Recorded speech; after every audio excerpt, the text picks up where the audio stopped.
करता हूँ आदरणीय सुखदेव शिंदे जी, आप मीडिया को धन्यवाद। सोनू भाई, मंच पर बैठे हुए अतुल भाई, मेरे साथी सब लोग यहाँ पर और पत्रकार बंधुओं, आपको मेरा नमस्कार। दो महत्वपूर्ण मुद्दों को मैं प्रोमिनेंटली टच करना चाहती हूँ।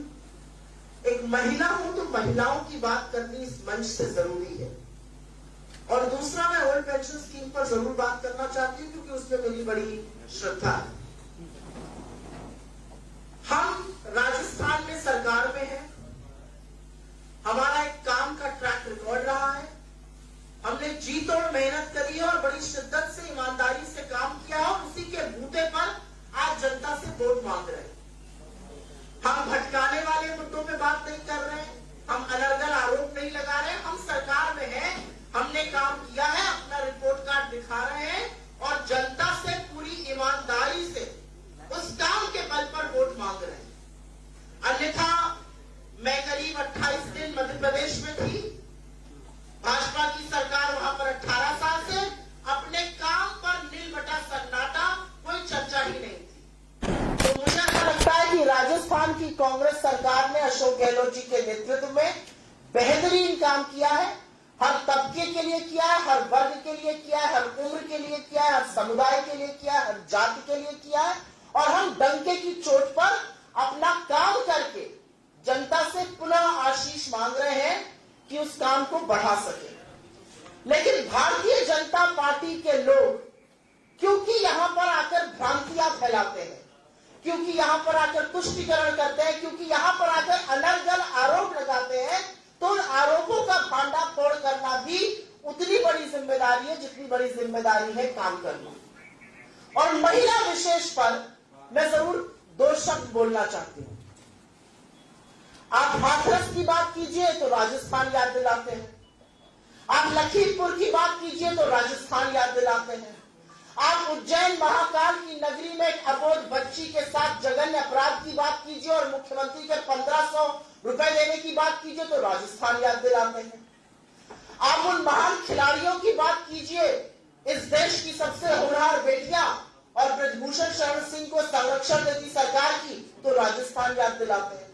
किस मुंह से ये राजस्थान याद दिलाते हैं? मैं आज इस मंच से सवाल ये पूछना चाहती हूं, क्योंकि आंकड़े सत्य बोलते हैं और आंकड़ों को आज तक भारतीय जनता पार्टी झुठला नहीं पाई है।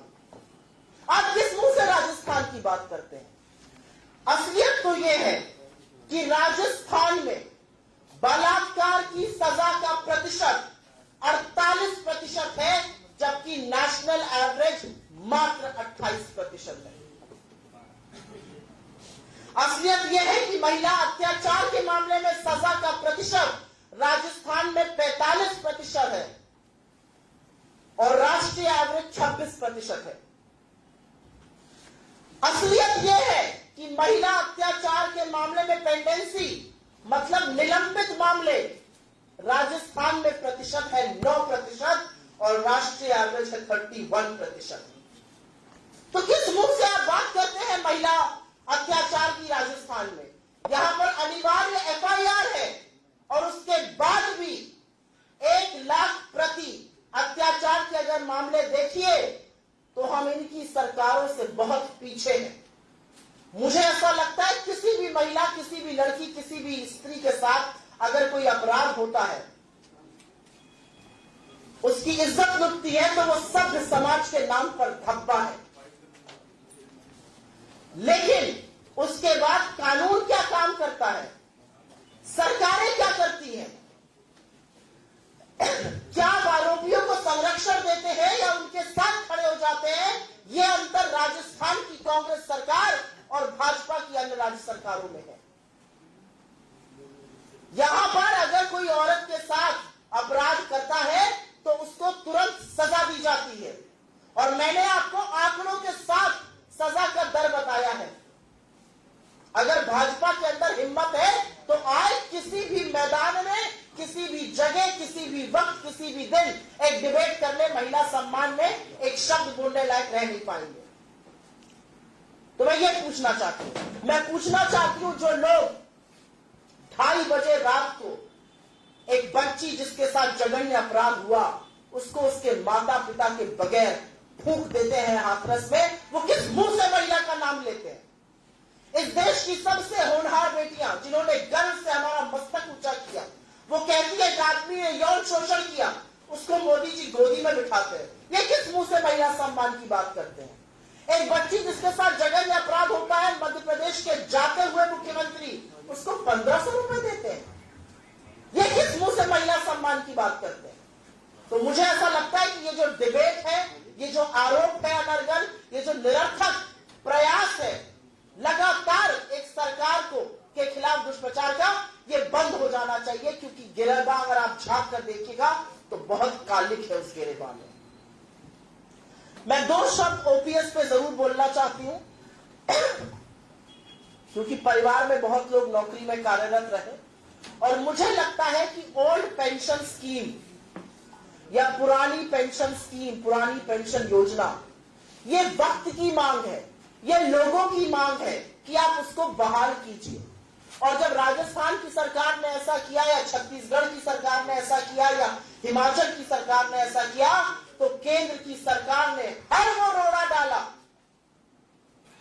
जिससे कि ये योजना पूरी ना हो पाए। हमने लागू ही नहीं किया। अब हम प्रतिबद्ध हैं कि हमारी दोबारा से सरकार बनेगी, हम ओपीएस के लिए कानूनी गारंटी देंगे। मैं चैलेंज करती हूं नरेंद्र मोदी जी को, इस मंच से चैलेंज करती हूं, मैं चैलेंज करती हूं भाजपा के किसी भी नेता को, ओल्ड पेंशन स्कीम, पुरानी पेंशन स्कीम, पुरानी पेंशन योजना, इस देश को जिन लोगों ने अपने 30, 35, 40 साल दिए हैं, उनकी मांग है, उसको पूरा कीजिए। तमाम ऐसे वाक्य हैं, व्यक्ति रिटायर हो गया, नई पेंशन स्कीम के अंतर्गत उसको 19 रुपए कहीं पर मिल रहे हैं, कहीं पर उसकी लास्ट ड्रॉन सैलरी 50,000 थी, अब मिल रहे हैं 900 रुपए। तो कर्मचारी आपसे हाथ जोड़ के कह रहा है, हमने पूरी जिंदगी ईमानदारी से सरकार में काम किया, अब जब हम सेवानिवृत्त हो गए हैं, हमें आप पुरानी पेंशन स्कीम ही लौटा दीजिए। और मुझे ऐसा लगता है कि सजग सरकारें और जिम्मेदार पार्टियां लोगों की बात सुनकर यह काम करती हैं। नरेंद्र मोदी जी और उनकी पूरी सरकार को इस मंच से खुली चुनौती है कि आप ओल्ड पेंशन स्कीम लौटाइए, पूरे देश में वापस से लागू करिए, क्योंकि सरकारी कर्मचारियों को मार्केट की वेगरीज पर, मार्केट की अनिश्चितता पर छोड़ देना घोर पाप है। तो इन दोनों बातों को मैं प्रमुखता से रखना चाहती थी। आपके किसी भी सवाल का स्वागत है। अगर आप पहले सुओ मोटो पूछे तो मैं बहुत अनुग्रहित रहूंगी।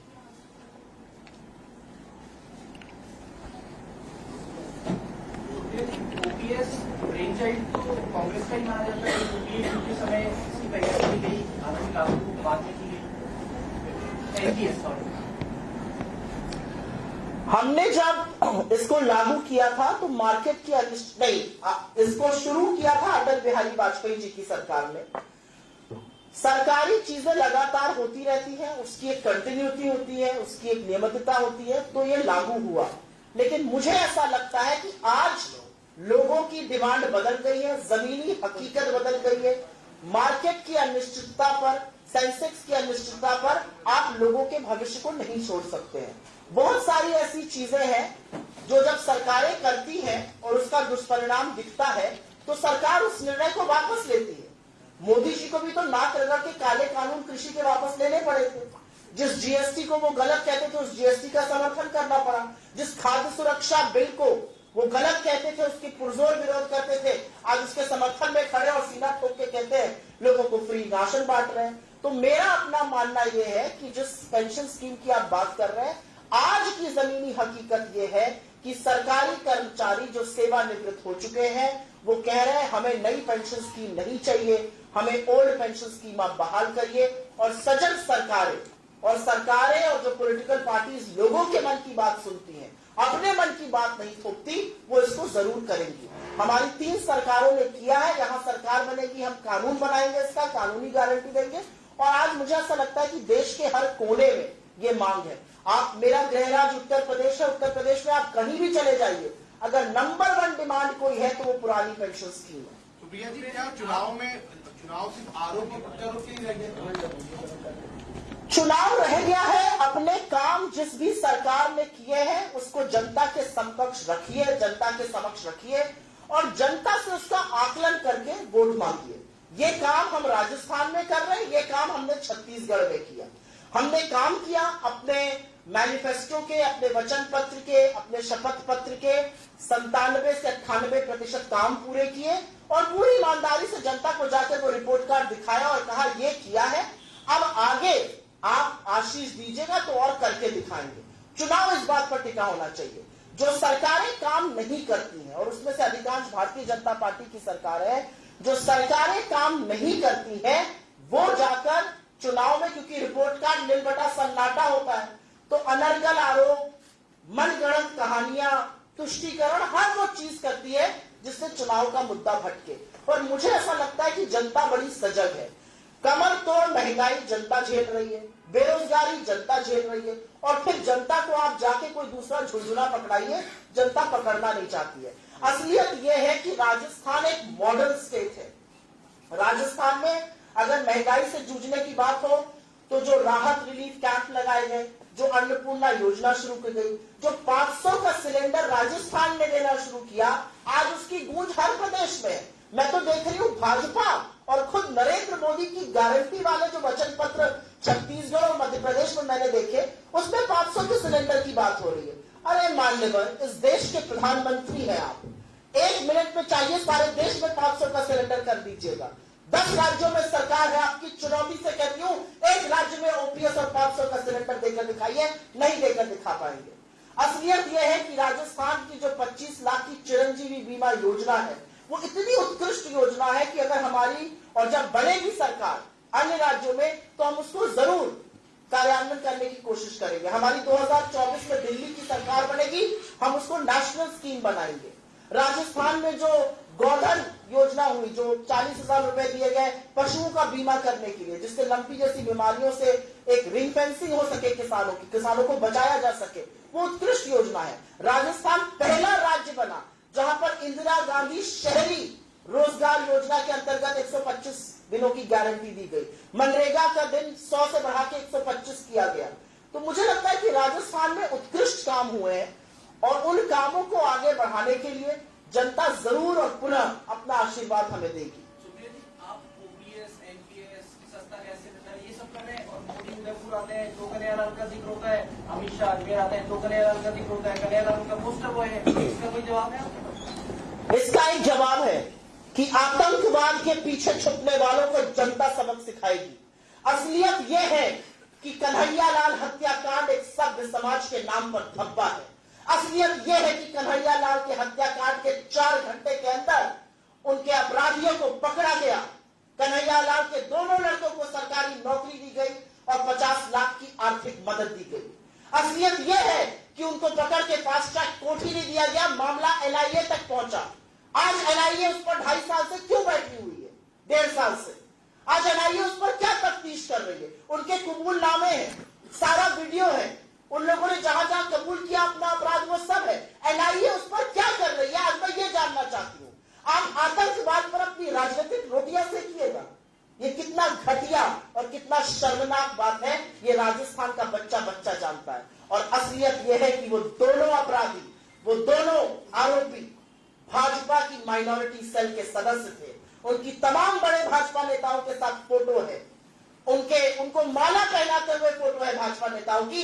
तो भाजपा पहले आतंकवाद को पनपने देती है और उसके बाद एक निम्न स्तर की गंदी घिनौनी राजनीति करती है। मुझे ऐसा लगता है कि कन्हैयालाल हत्याकांड में जो कांग्रेस की राजस्थान सरकार ने किया, एक बहुत बड़ी अनहोनी और घटना को और बड़ा बनने से बचा लिया। सुप्रिया सिन्हा जी, मैं महेश शर्मा। जी। अभी राजस्थान में कांग्रेस की 5 साल से सरकार है। जी सर। और आपने नरेंद्र मोदी को और केंद्र की सरकार को कटघरे में रखा। इसी तरह 2018 में जब चुनाव थे तो यहाँ पे पवन खेड़ा, पी चिदम्बरम साहब आए थे और उन्होंने उस समय जो बीजेपी की सरकार थी उसमें अरबों रुपए के घोटाले के आरोप लगाए थे पूर्व मुख्यमंत्री वसुंधरा राजे के ऊपर। बड़ा दुख का विषय कि 5 साल निकल गए और मुख्यमंत्री अशोक गहलोत ने उनको क्लीन चिट दे दी, कोई जांच नहीं की। तो ये क्या कहेंगे? नहीं, मुझे नहीं लगता क्लीन चिट दे दी। मुझे लगता है क्लीन चिट बोलना गलत होगा। मुझे लगता है कि जिस तरह से पकड़े गए हैं, जिस तरह से अधिकारी दबोचे गए, उसमें राजस्थान नंबर 1 है पूरे देश में। तो मुझे नहीं लगता ये कहना कि उनको क्लीन चिट दे दी गई बिल्कुल भी सही होगा। मुझे लगता है कि इस सरकार का सबसे बड़ी उपलब्धि ये रही कि इन्होंने देश भर में सबसे ज्यादा जन कल्याणी लोकहित की योजनाएं लाई और हम चुनाव उस मुद्दे पर लड़ रहे हैं। मुझे ऐसा लगता है 5 साल बाद, 5 साल पहले क्या हुआ था का रोना हम नहीं रोना चाहते। हमने 5 साल जनता के लिए पूरी ईमानदारी से, पूरी मेहनत से, पूरी शिद्दत से काम किया और इसीलिए हम जनता के सामने जाकर ताल ठोक के कह रहे हैं हमने आपके लिए किया। अगर आपको लगता है किया तो हमें जरूर जिताइएगा और जनता इसीलिए मुखरित भी है। यूपी के मुख्यमंत्री जी भी घूम रहे हैं यहाँ पर, मोदी कह रहे हैं कि सुरक्षा और आस्था के ऊपर प्रश्न चिन्ह लगाने वालों को हटाना है। तो जैसा यूपी में हो रहा है, राजस्थान में ऐसी डबल इंजन की सरकार देगी। यूपी में हाथरस हुआ, यूपी में लखीमपुर में चीरहरण हुआ, यूपी के ब्रजभूषण शरण सिंह हैं, यूपी में हर जगह बुलडोजर चलाया जाता है, ब्रजभूषण शरण सिंह के घर के ऊपर नहीं चलाया जाता है, जबकि उनका नाम चार्जशीट में है। इस देश की होनहार बेटियों ने उनका नाम लिया है। यूपी में गंगा में तैरती हुई लाशें देखी गई थी। तो किस मुंह से वो जाके प्रचार इधर उधर करते हैं? आपको मुझसे ज्यादा पता है कि यूपी के मुख्यमंत्री को प्रचार के लिए भारतीय जनता पार्टी क्यों और कहां ले जाती है। मेरे मुंह से ना कहलवाइए, असलियत आप जानते हैं।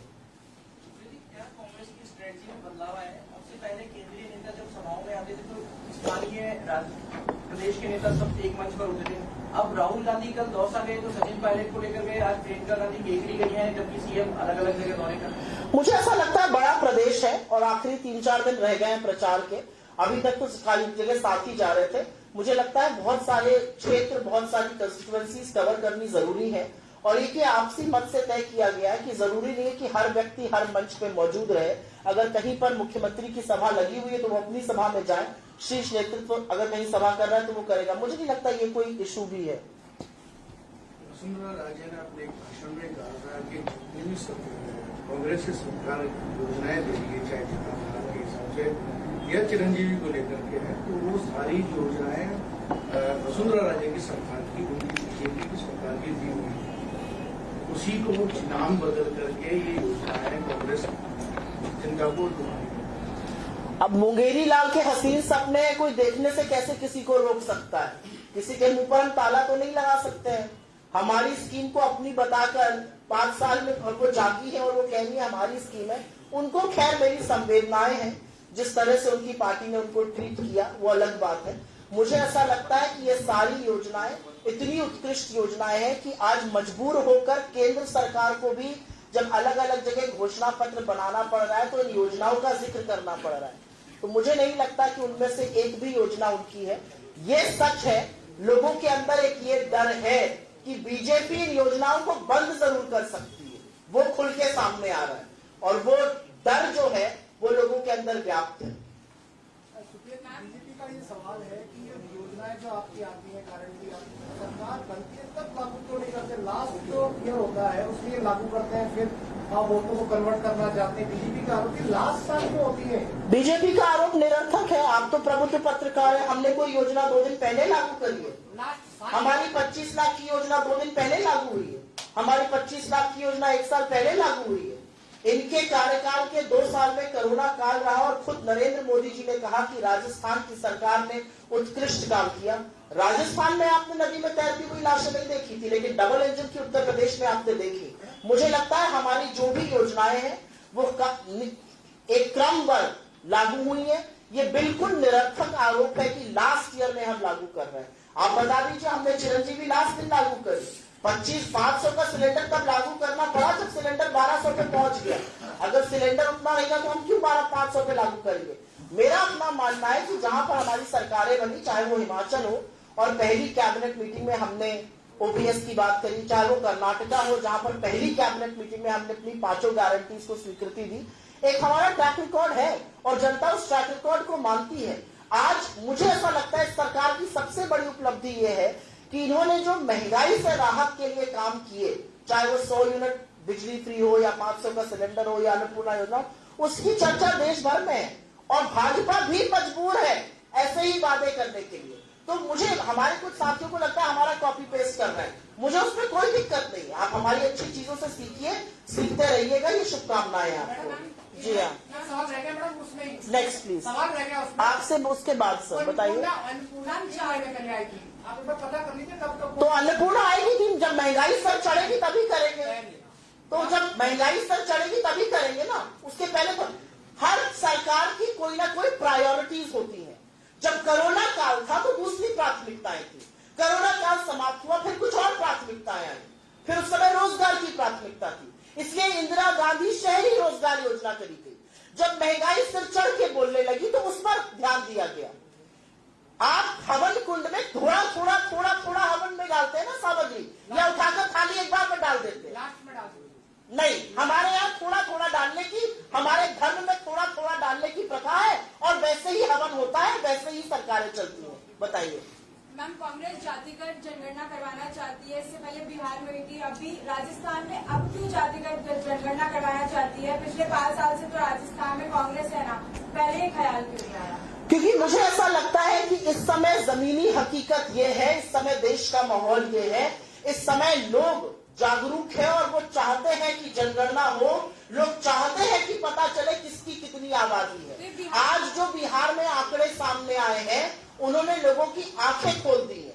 84% लोग बिहार में, और ये जनगणना नहीं है, जातिगत सर्वे होता है, स्टेट्स जब करती है, जनगणना करने का काम सिर्फ केंद्र सरकार का होता है, हम भी यहाँ पे सर्वे करेंगे। लोगों की आंख खुली रह गई है। 84% लोग आदिवासी हैं, दलित है और पिछड़े वर्ग के हैं, और उनका प्रतिनिधित्व बिल्कुल शून्य है। तो आज लोग पूछ रहे हैं ये सवाल, और आज जब ये सवाल पूछा जा रहा है, और स्पेशली तब जब समीकरण दिख रहे हैं बदलते हुए, आपको दिख रहा है कि 90 secretaries in government of India में से 3 ओबीसी वर्ग के हैं। आपको दिख रहा है कि IIM में 4% प्रोफेसर ओबीसी वर्ग के हैं, IIT में मात्र 6% प्रोफेसर ओबीसी वर्ग के हैं, सारी सेंट्रल यूनिवर्सिटीज में 3% से कम उनका प्रतिनिधित्व है। तो ऐसा क्यों है? जब आप असलियत देखते हैं तो आप काम करते हैं। मुझे ऐसा लगता है अच्छी बात है, बिल्कुल करना चाहिए जातिगत जनगणना, अब नहीं तो कब, ये बात है। ऐसे तो देखिए, जो आपका सवाल है ना, ऐसे तो हर चीज को पूछा जा सकता है, अभी क्यों कर रहे हैं, पहले क्यों नहीं हो गई। मुझे लगता है जब हो अच्छी बात है, उसका स्वागत करना चाहिए। तो अभी कांग्रेस सरकार अगर रिपीट होती है तो फिर बिल्कुल कराइए, बिल्कुल कराइए। सुप्रिया जी, मेरा ये सवाल था कि अभी राहुल गांधी लगातार ये कह रहे हैं कि केंद्र सरकार में सिर्फ 3 सेक्रेटरीज हैं जो ओबीसी से हैं। राजस्थान में कितने सेक्रेटरी हैं जो ओबीसी से हैं? क्योंकि चीफ सेक्रेटरी, डीजीपी, सीएम सारे के सारे लोग सीएम ओबीसी। हाँ, बोलते जाइए। हम सेक्रेटरी की बात कर रहे हैं, वो कह रहे हैं कि 3 सेक्रेटरी। भाजपा के 10 चीफ मिनिस्टर्स हैं इस देश में, 1 ओबीसी वर्ग से हैं, और उनकी भी जल्दी ही विदाई होने वाली है आपके बगल वाले मध्य प्रदेश से।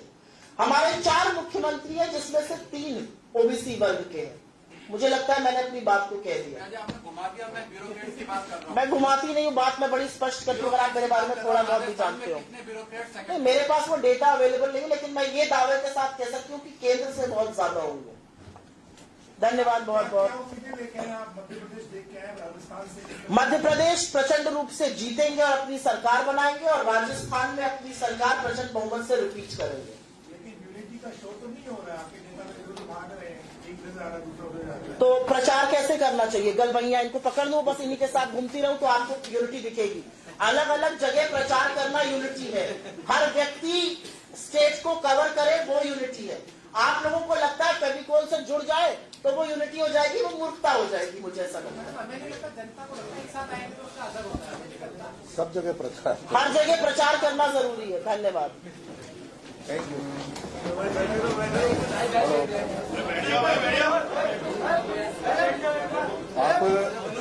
आप यहाँ पे विराजे हैं, एक महत्वपूर्ण अनाउंसमेंट आपके साथ कर रहा हूँ कि अभी यहीं पे थोड़ी देर में 4 बजे एक बहुत ही अति महत्वपूर्ण विषय पर